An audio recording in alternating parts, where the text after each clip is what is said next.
Welcome to another episode of Grow with the Bros. Today we have Tommy Hawkins, who is a franchisee in Jacksonville, Florida, who is joining us today. And we're going to talk a little bit about gutters, but we're going to also talk about this venture, this company he's put together, this concept called Leader Farm, which is really awesome, really exciting. And so, Tommy, welcome. Hey, great to be here. Happy to be with you. So cool. So I'd love to get a little bit of backstory. We're going to try and probably keep this to maybe 5 minutes in the intro. I'd love to know how you started, why you started looking for a franchise, why you chose Brothers Gutters, and then we'll hop off from there. Sure. So when the pandemic hit, I had a job where I traveled all the time, and I couldn't travel anymore. So I had lots of time, and I was frankly bored because there was nothing to do. And so a month after the pandemic started, I ordered a homebrew kit, and I started learning to brew beer by myself. And my friend and I had this idea that we wanted to open a brewery and that we wanted to franchise it. And that was the concept for it. So anyways, a couple months pass, I'm working away at this, and I get a LinkedIn message from this guy, Dave Greenberg, who is my consultant for finding a franchise. He says, "Have you ever thought about franchising?" And I said, "Actually, yeah, I've got some questions for you." He's like, "Well, let's set up a call, and we get it coordinated." Now, I just wanted to ask him, how do I start a franchise? He's rope-a-doping you. Oh, man, he got me good. So we get on the phone call. I'm so excited. I'm prepared. I got all my questions ready to ask him. And I led with, so I'm interested in franchising because I'm interested in knowing how to start a franchise. And he's like, "Okay, I'm not the guy to help you with that, but I know some people." He's like, "Let me ask you a question. Is your net worth over $3 million? And I said, "No." He's like, "We need $4 billion." Not yet. No, he goes, is it over the 3 million or whatever the number was? And I said, "No." And he goes, "Well, for what you want to build, you're going to need to get your net worth up. And the best way to do that is through franchising." And so he sold me, great, and we had this conversation. I was very skeptical through the whole process. But we started looking. I looked at 3 different franchises. What attracted me to this one was, first of all, the culture that you guys had created, but that it was a single product. And so it would be something that would be scalable, that I didn't have to be in the middle of all the time. And I could figure out how to install gutters. So if I ran into a problem, at least I could go out in the field. Yep. But for some of the other ones, it was more complicated, more varied, and just not in my skill set. So okay, that's where I started looking for it. But you guys were just starting to blow up at that time. I was right in the middle of the rush. So Don Taranelli is awesome. I thought I was getting sold by him the whole time, and I didn't like it. And I've since confessed my sins to him, apologized profusely for being a little difficult to get along with. Yeah. But he's like, "I can't get you in, to do an intro call for 3.5 weeks." And everybody else, I was able to do it much sooner. And I was like, it can't be true. He's like, "All sorts of people are interested in your territory." I'm like, "That can't be true." I've heard this line before. So this is all before I met him. So we were going back and forth on the phone, and I'm like, "I like the guy. I just feel like I'm getting sold by him." Yeah. And Dave thought the whole thing was hilarious. Dave and I are still pals. And he thought it was great because he's like, "Yeah, I know Don. I know what's happening with this franchise, but I'm not going to tell this guy. It's going crazy." So everything was an uphill battle with it. But like I said, Don was incredible. He worked as an advocate for me, Jen as well over there. Dave was fighting for me. And then you guys were fighting for me. It was, everybody wanted it to happen, and we were able to pull it together. And, really the decision was, I wanted to build an asset that could be valuable, and I wanted to prove that I could scale a company and be able to pull myself out of it in a short period of time by developing leaders so that I could launch my Leader Farm company. Yeah. And so it was the idea. And it was about 13 months, and I was able to mostly extract myself in, a couple hours a week now that my team, they run everything else. So That's awesome. Appreciate that. One of the things that, so I didn't know all this, right? When you might have told me, but I don't think you did. You know, I just assumed, like a lot of people that buy a franchise, you're looking to build this up. You want to get or replace your paycheck. You know, like, hey, I was making X amount in corporate America. If I could get back to my salary within a year, 2 years, and then possibly more, obviously, no one's looking to just stay there. That's what a lot of people do, right? They're trying to build this up. And then I think at some point, we're probably like 9 months in, and you're like, oh, you know, this was never about me making money from it. I'm like, stop. Come on. What are we doing? I was like, first, you need to go make some money from it because I want to make sure that when we publish numbers, it's not like asterisk, Tommy doesn't care about money, right? So I'm like, please don't let it be a loss. Like, take it seriously. No. And it was really cool because there's been something that's been on my mind and on my heart for like the last 6 months is the reason to buy and own a business is not necessarily for the paycheck. And I've been learning that through a lot of meeting a ton of like, the good thing about blowing up in franchising is you attract all these different types of people. You've got people that literally need to make a profit within 3 months. You have people like, I don't care if I make a profit for 3 years, I'm building an empire. And then investments, all that. But this came about recently. I was talking to a guy who does logging. And he's successful and he seems to have money. And he goes, everyone thinks I made my money in logging. He goes, I made it in real estate. He's like, but logging helped me. I got on these cool properties. It helped me get into the know. He found this place on Lake Placid. He bought it for $500,000, sold it for 2.5 million. So, but because of logging, and so I'm thinking of that with Brothers that Just Do Gutters or a franchise, some people like you, like, oh, this is really cool. I can do this. I can get it to here. It's going to put me in contact with really cool people for my next idea.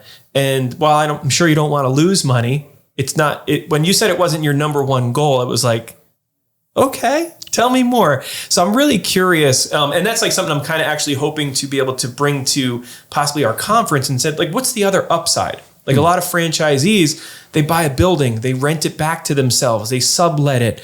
Like, it's amazing that outside of whatever dollars you draw, the bank is willing to give you more money. You're able to, so having a business is way more than just a paycheck. And you seem to know that before anybody. So I'm just really curious a little bit in your strategy. And then I really want to talk about Leader Farm. Sure. But that kind of really piqued my interest. Yeah. So I think I didn't want to be in the middle of the business, running it and turning it into like owning a job. Right. Like that wasn't the idea. And it's Rich, who's my neighbor in Jacksonville, who's been awesome, you know, for me getting started, asked the guy a billion questions. Yeah. Like, he's such a great guy. And we laugh about it now, how different our strategies are. It's like night and day. Right. And he's like, I love it. I work in it. I really enjoy my work. I find it very satisfying. He's like, I'm glad you're doing what you're doing, because if I ever want to dial it back, you know, now I've got a roadmap to see how the scale works. But for me, I wanted to create a difference in people's lives. So, like, you know, I immensely value the team members that we have. They and their families are more important to me even than the Brothers Gutters business that I own. And really being able to value them. But I needed to build an asset to be worth something, not because I intend to sell it, but again, that net worth question that I plan to leverage it. Right. Being able to leverage it. So really investing in the business, knowing the business is more valuable if it's not dependent on me. Absolutely. So when I've got a team that's able to run it, if somebody comes along and offers me $10 million, I'm open to it for what it's worth. Did you hear that? But the 4 hours a week you're putting in, they can easily say, wait, so your whole team's doing all this and this is your revenue and this is your possible growth.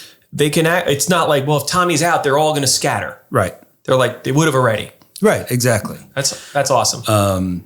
And honestly, my prediction, because there's always the question about exit strategy. Well, if it's running itself and it's profitable, then there's no reason to sell it. Unless like $10 million shows up, which. Yeah, $10 million shows up and that's great. Yeah. I would probably share that with my key team members. $20 each or so? Yeah, about that. Okay, that's great. You know, try to make it a positive experience for them. But I can also see them coming to me and saying, hey, we want to buy this from you and have a plan to do it at some point in the future. And I'd be open to it because it's all about creating opportunities for them. So cool. And wanting them to be happy. But the dollars in the cents, like it's a huge investment in people, financially and emotionally, like investing in them. But the financial cost to build an organization that can run itself without me needing to be involved within 13 months, I couldn't have had a priority of making $200,000, in the same year. Now, you'd have to do everything yourself if you did. Right. If that was your priority, then you would be running it completely different. Right. Yeah. And so, I want it to make money. It's a more valuable asset if that's the case. It's better for my team.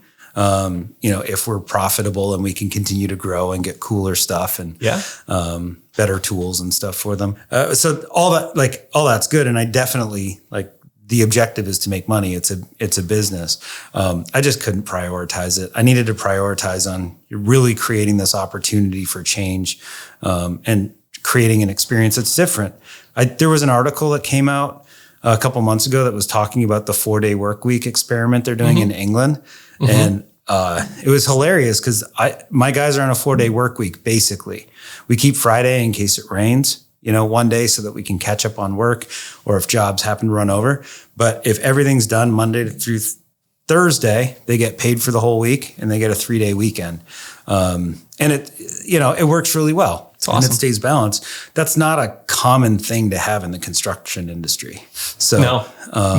Really trying to create it, letting them know that, hey, if you get all your work done and you only work 28 hours, I'm still going to pay you for a full week. I want you to have consistent paychecks so that if you want to buy a house, it's great. It shows that you've got consistency of income. It's awesome.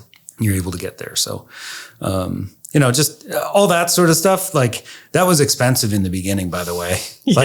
We had a handful of jobs. There was a week where one of my guys was out with COVID, and then 2 weeks later, the other guy was out, and I only had 2 guys. Oh my gosh. And it's but I wanted to keep them. I valued them. Yeah. So it was pretty tight. Now that we've got things running a little, we've got more depth of bench. Yeah. The field super can step in. But you let your vision dictate your strategy, not your cash. Right. And that's a big difference. Some people are so emotionally connected to cash, they can't. They lose good people because they're like, I don't want to pay you for 40 hours. You only work 28. I'm sorry. Right. And boom, that great person, that you had you spent a couple $1,000s that month. Because at the end of the day, it's costly. But if you think of the grand scheme of a business that can generate $1 million, $2 million, whatever over time, why didn't I pay that couple $100 that week? Why was I that cheap to lose somebody? So that's really cool. Appreciate you sharing that. And it's really cool because I maybe other franchisees have some similar goals to you. I just haven't really heard about it in that way. So Leader Farm, was that conceived before you even bought? Or was that conceived during? It was conceived before I bought, in concept.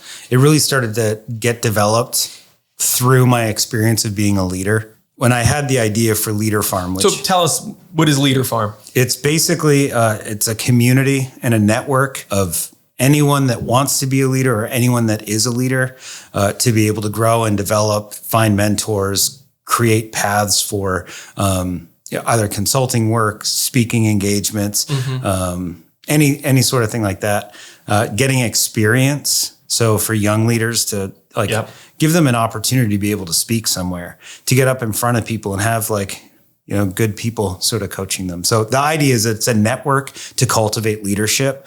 And it's, there's a distinction with the people that are involved with it. Mm-hmm. Some just have a lot more experience, but none of them are more valuable than any of the other people that are there. So, so that was the idea. So Leader Farm was just this concept of I want to create this network that can connect people and give people the opportunity to lead. One of the things is it was hard for me to find opportunities to lead. I'd get them, throughout, my 20s and 30s, people would, give me opportunities, but I didn't have agency over it.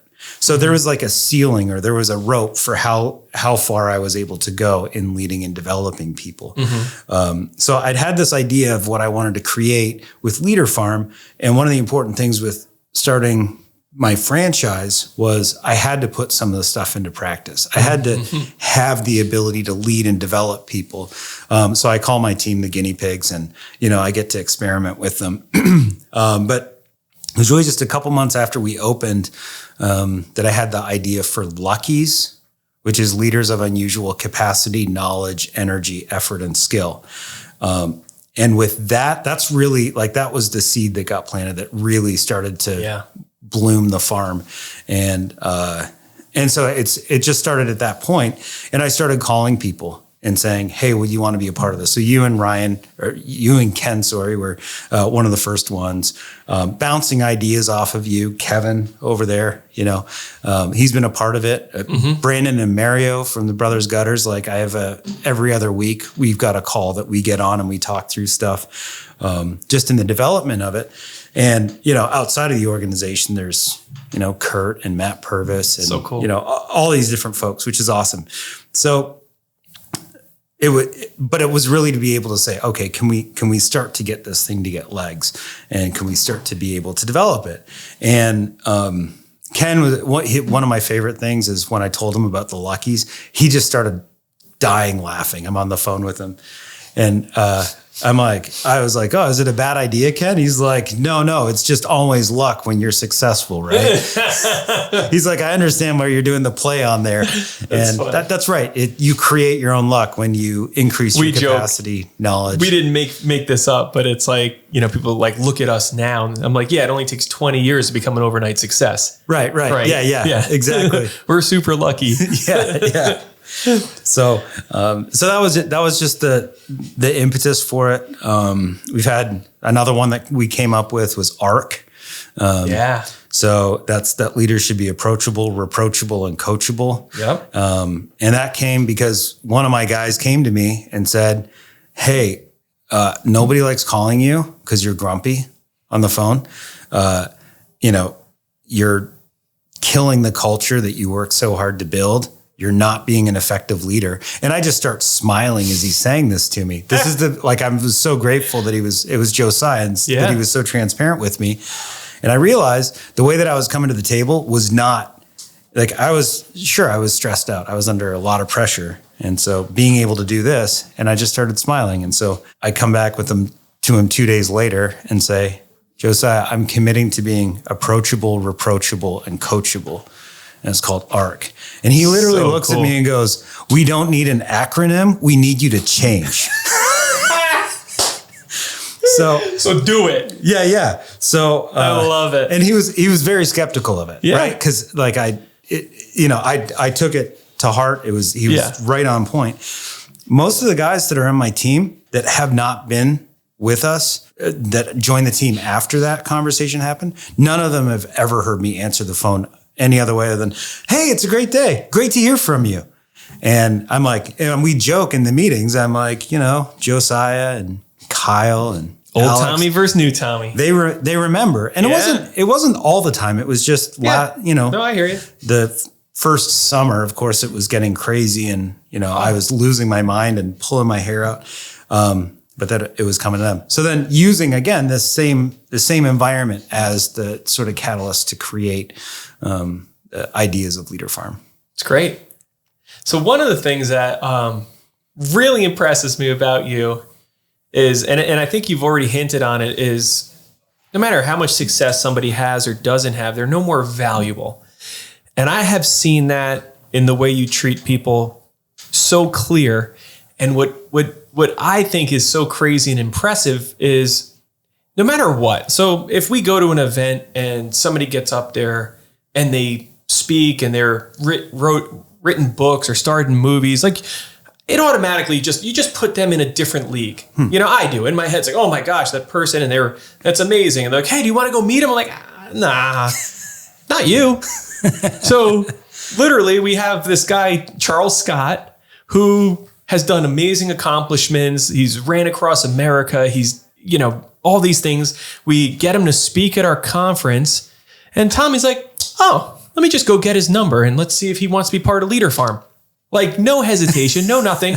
And before you know it, yesterday we're hiking with him. Yeah. It's incredible that you literally, you're not I don't want to say this the wrong way, but you're not a respecter of people in the sense of like, who am I? Right. Right. You're just like, hey, why don't we do something together? Let's talk. Why don't you be on my podcast? And like, they could have, a best-selling book and you're just don't care. Well, yeah. Or you do care. I do. But how does that, do you get anxious for it? Or how do you do that? I think the first recruitment cycle for Leader Farm was probably the hardest because I had to sell the idea and I had to trade on me. So I had to leverage myself for it. So I call it, you and Ken. Mm-hmm. Immediate response. Oh, you're putting an event on? We're coming. No idea what it looks like. I think you interrupted me 30 seconds in and said, I want to hear the rest of what you have to say, but I'm in. Just know, I'm coming. So you're good. And getting these people and calling and saying, hey, we met in Jacksonville and would you want to come and be a part of this? Is this something that you're interested in? And I talked to a lot of people. They had interest. Some of them just couldn't make it for whatever reason. But it was me. I had to trade on me for that. And I would say that was the hardest thing. What's easy for me now when I go out and talk about Leader Farm is I would say that I am a respecter of people in that I think what other people bring to the table is so immensely valuable that I'm happy to get out of the way. Yeah. So when I go and I talk to Charles and I'm like, hey, you should be in Leader Farm. You should be a part of Leader Farm. Listen to the types of characters that we have. We got a guy that owns a brewery. We've got a guy that's an exceptional leader and developer of college students. That's Rao. We got Kevin, who's a beast. All these wonderful people with these amazing abilities.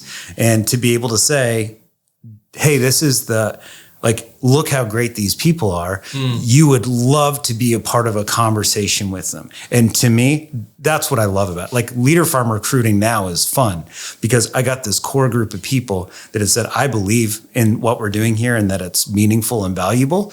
And it's not about me. It's really not. It's about saying, I value people so much. How can I help create opportunities? How can I connect the individuals to one another? Because, the best thing about having friends is when your friends get along with those friends. That's cool. In Leader Farm, you have this whole concept called the right room. Yeah. I'd love to hear a little bit about that. So you always hear these stories of if you're the smartest person in the room, then you're in the wrong room. Mm-hmm. We're leading with the negative of, it's the wrong place to be. The idea for the first Leader Farm event where, we had 9 of us gather together in a room, it was this idea of the right room that came to mind because I wanted to create the right room. Yeah. And we had everybody come together. You guys all spoke for about 20 minutes. You guys peppered me with questions about Leader Farm. I don't know if you remember that, but it was a very exhausting hour where you guys were just, rapid fire these questions at me. But then everybody else had to get up and speak.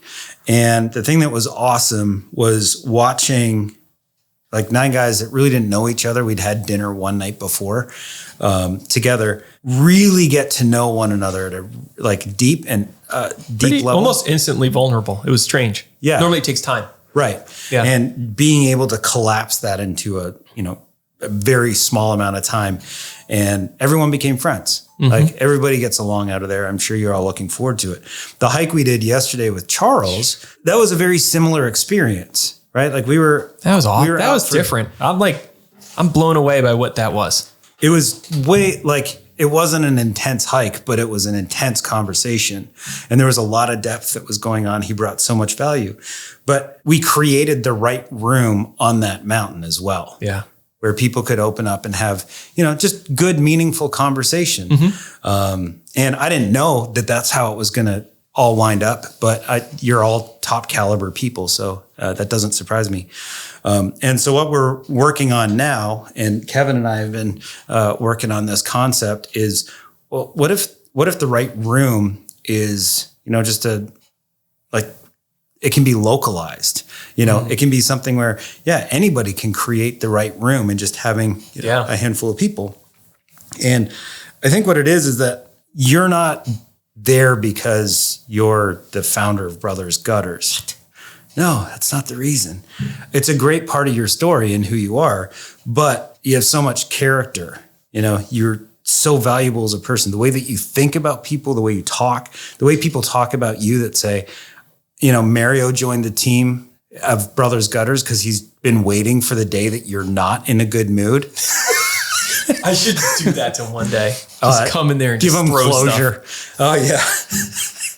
So, you know, like there's all these like great qualities about you. And so sure, from a business sense, you're more advanced than some of the people that were in that room, but you still had so much to learn from other people, from their experiences and the value that they brought, that we aren't looking at something as binary. So I don't know who the most intelligent person in that room was. There's probably a couple of them. Kurt. Probably Kurt. Yeah. But he had so many other things to learn from people, you know, in those conversations as well, that, you know, nobody felt out of place and there was no. That was cool. You know, and so, you know, it's not that you evolve out of those rooms necessarily. I mean, somebody could go off and start their own right room with more people if they wanted to. The writer room? The writer room. Okay. With a W. But being able to have that right room concept is, love it. We don't have to look for another room. We've got this great brain trust here. We've got an open door where people can come in and be participant in it. But you really can't outgrow a room. So there's such thing as a wrong room. Oh yeah, there's lots of wrong rooms. What would a wrong room look like? I really struggle with negativity and people being negative around me. Yep. I don't like being a part of conversations where all we're talking about is like what's wrong.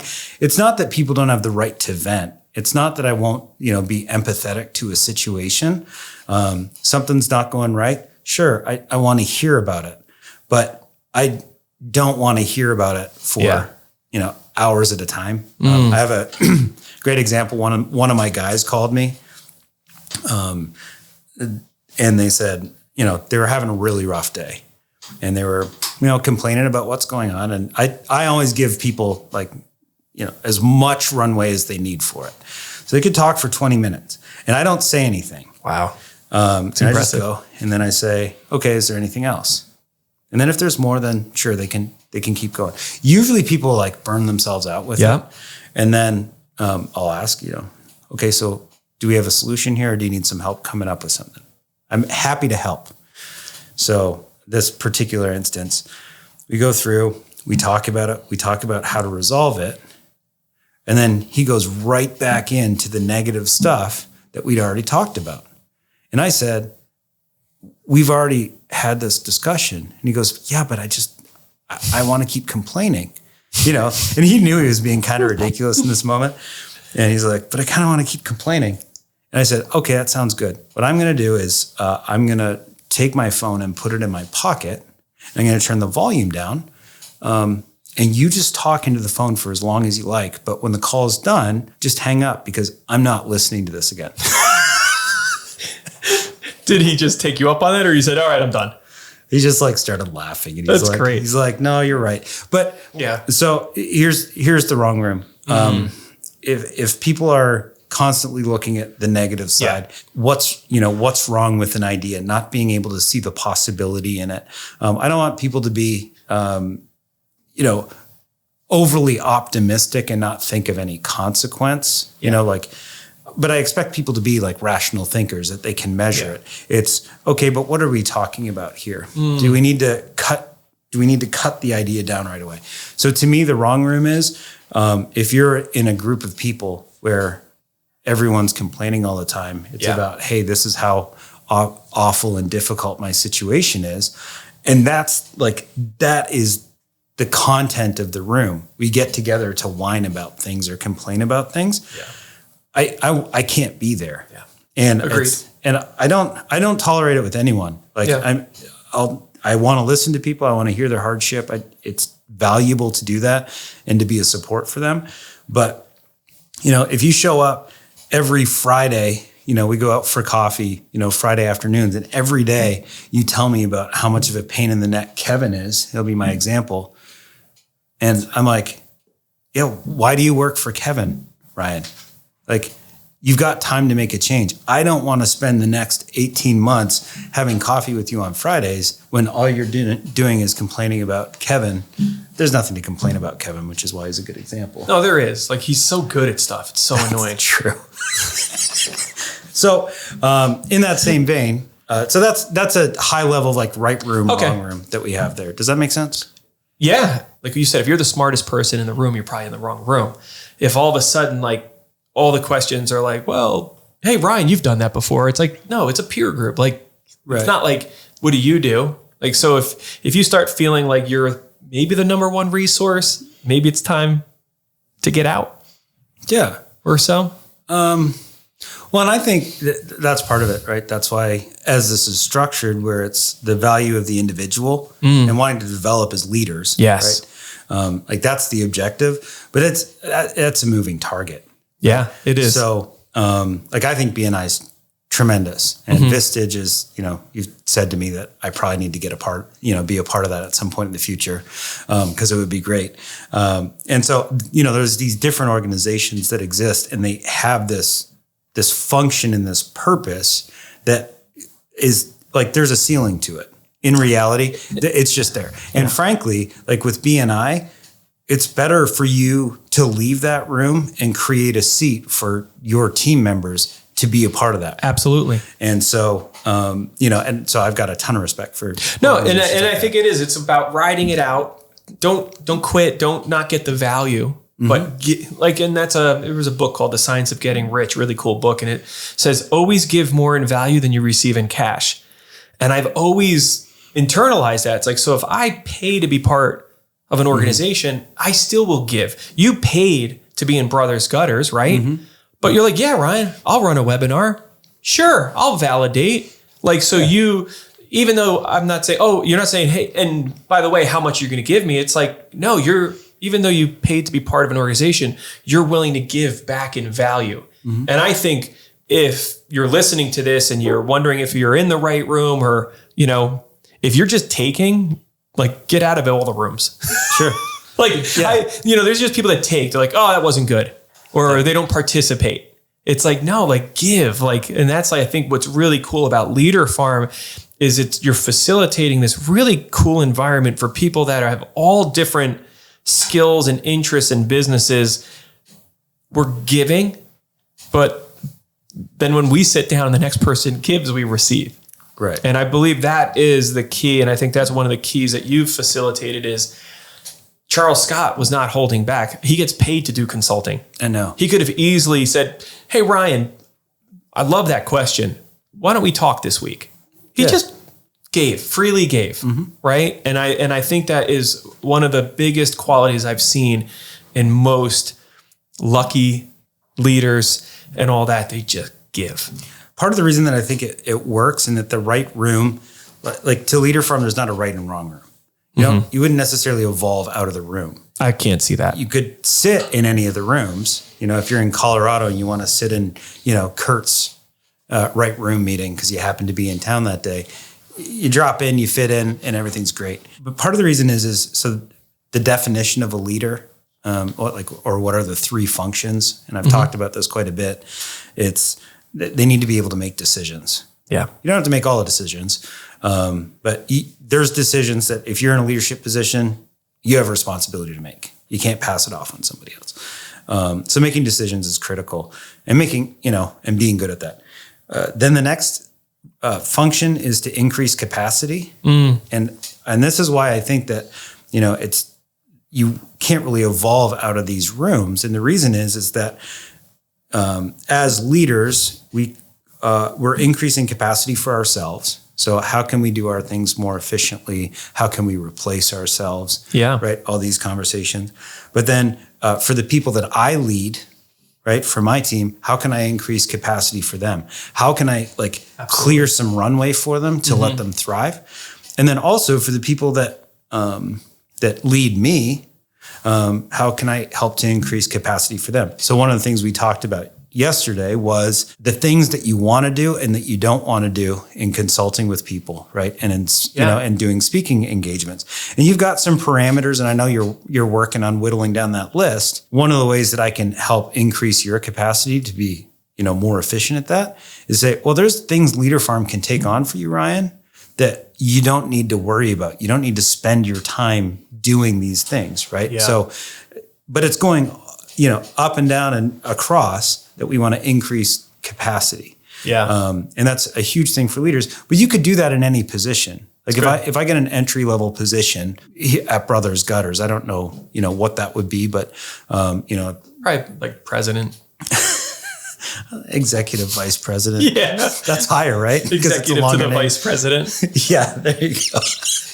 Assistant to the regional manager. You're welcome. You don't even remember where you were. But if I started, if I worked at McDonald's, right, and I'm there and I'm flipping hamburgers, right, great job. I think great opportunity, for people to develop through that organization. Like there really is great opportunity. Well, the way that I can move up there is by increasing capacity for my managers. Hey, this is a great guy to have around because he makes my life easier. Right. So that idea of constantly working to increase capacity is the way that you develop. So, and then the third thing is then to create opportunity. Yep. And when we're driven to create opportunities, I want to create opportunity for you. This goes back to our conversation yesterday. I think you have so much value to give, and there's such an audience that needs to hear your voice. That I think that there's, I can help to create that opportunity and say, this is how this would look. This is how I could take it off. Creating opportunity for myself by figuring out how to run my business on 3 to 5 hours a week. Yep. Right. So I've got opportunity to go and start coming up with Leader Farm stuff. Yeah. And then for the people that I lead, to create opportunities for them. And I would say that in one sense, the conversation that started with Kevin was I asked him to come and film Leader Farm, the first event. And I said, but I want you to speak. Like you're in the room because you have so much value to bring. And he goes, he was totally on board. But that idea of creating opportunity, working on this podcast together that he and I have started it's creating opportunity. I hope it's valuable. He's met some awesome people through the conversations that we've had that, frankly, he probably would not have run into and be in a small room to be able to talk to them. So Quentin Harris is one. Quentin's producer, Charlie, is another one. Hanging out with Charles Scott all day. That was awesome. And then all of us are just like, how is Kevin so awesome? Yeah. Through the whole experience. But like that's exactly part of it. So taking those three things, if everyone's focused on that's the definition of a leader, and we want to be Luckies, I don't understand how you would ever grow out of the room. I love what you just said, because if everyone is trying to become better leader, create more opportunity for others, there's no way you could ever outgrow that room. The only time I think you would is like if you're the only one that's making changes and people are just in it because it's like, no, I don't care if my business ever grows. No, I'll never have more than 2 employees. No, I don't read books. No, It's like, you're probably in the wrong room if all you're trying to do is become better. Right. Very cool. So I have one last question. This is probably the most important question I'm going to ask you today. This morning, you got a tiny cup of espresso. Yes. And then it's gone in like 4 minutes. I like to drink my coffee for like 2 hours. Is it just as satisfying to have a tiny little cup of coffee as it is to just continue to just sip that and feel comfortable and cozy for like hours? There's nothing wrong with that process. My issue with it is that when I drank normal coffee, like every piece of clothing I owned had coffee stains on it. I'm not joking. So you're limiting the spill factor by having little tiny cups of coffee. Yeah. So we were in France and I'm drinking an espresso one day and I'm like, this is genius. It is statistically far less possible that any of this will land on my clothes because there's so much less liquid. But I can drink it quickly and then it's gone. I don't have to carry it around. I don't ever burn my mouth on it because there's not enough liquid for it to stay hot. And so there's all these benefits to it. It's amazing. And so very efficient. Yeah, I think so. I was there with Dominique and we went to England Oh no, we went to Spain after that to visit her brother. We visited my sister earlier on. And so we're sitting in Spain and I'm looking up how to make the best espresso in your house, which I've got a hand press that I utilize for it. Of course you do. Because it was the least expensive option. It's good. So it was a good reason to get the best quality, lowest cost was the objective. I have a friend that owns a coffee shop and he came down and saw it and he said, your coffee's great, but the process is horrendous. That's like me making coffee in our French press. My stepdad was like, come on, like what is this? You got to grind the beans. You put the thing in. I just want to hit a button. Press a button and the coffee pops up. So that was 100% the issue is that I just happened to spill on myself. I'm glad we really covered this today. And I got to tell you, it is very satisfying. The other thing is that if I'm tired, as long as it's before like 7:00, just grab an espresso quickly and, off to the races. If it's after 7:00, I'll never get to sleep. But okay. So it's just a really convenient way to stop, have a coffee quickly, not spill on myself, make sure that my clothes stay clean. That's great. So the last thing I want to ask or have you do. No, that was the most important. And now I'm going to ask something else. Okay. Real quick, value proposition, or why would somebody want to, if you're calling up somebody and saying, hey, I really want you to be part of Leader Farm. Why Leader Farm? What are they getting? What's in it for them? Oh, sure. The biggest thing is that, you could have your own public speaking and consulting business on your own and be a part of Leader Farm. Like it doesn't cost to join. Mm-hmm. Some of the events might cost money for us to put on. Mm-hmm. If you want to hire coaches, you're able to do that through there. But there's also, just the network of people. We eventually want to get to the point where we're able to publish books through there, publish content. That's all part of the concept of sort of where this thing's going to. But it's, there's no membership fee. You just have to identify as one of the Luckies to be a part of it. And, we don't care who you are. Mm-hmm. If you want to come and be a part of it, we do, say, if you're going to be one of the Luckies, you got to commit to increasing your capacity, knowledge, energy, effort, and skill to be a better leader. But the idea is that, hey, you can come and be a part of this. It's not exclusive. It doesn't preclude you from doing anything with, any other organizations. But it's just a great network and community that you can be a part of. So I think that's why people are into it. Mm-hmm. And then of course, the caliber of people that you get introductions to. Which I think is great. Very cool. People ask me all the time, actually, Kevin's a great example. So we did the event in January and he came down and his On Monday company that he's started up. He's working with two of the guys and there were like 9 of us there. And so 2 of the guys are working with Kevin on what he's trying to do. I know Kurt's, interacting with mm-hmm. everybody. But it's really just it's just a community that sort of connected people and said, hey, yeah, this is somebody that I want to work with. This is somebody I want to do business with. So the reason to join is you want to become a better leader. You want to be connected to great people, and you want to come to fun events. And that's pretty much it. And there's opportunities to make money through Leader Farm. But, if you've got a thriving business, there's no reason for Leader Farm to take a cut of what you're doing. Yeah. It's already working. It's just if there's something that we can do to help facilitate what you're trying to accomplish. Does that make sense? Yep, absolutely. Cool. All right. Well, thank you, Tommy. Thanks for being part of the podcast today, but also for being an awesome Brothers Gutters franchisee, friend, mentor, connector of people. We are better by having you. So thank you so much for being here. Thanks. That means a lot.